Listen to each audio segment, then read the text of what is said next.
Hi, I'm Scott Reid. I'm one of the adult reconstruction surgeons here at Tulsa Bone & Joint.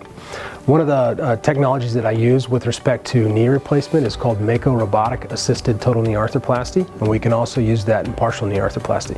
What Mako does, again, it's using a CT scan to create a model of the knee.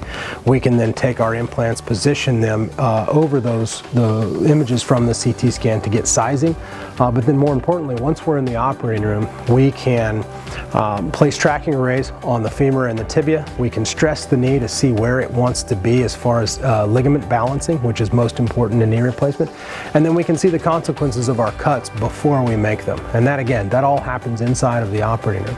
One of the neat features of Mako is that we use a robotic arm to make our cuts, and so once we create our plan and we lock our plan in, we bring the robotic arm over the patient's knee and we then use that saw to carry out those cuts, and it's very accurate and allows us to reproduce that plan that we've created in the software planning.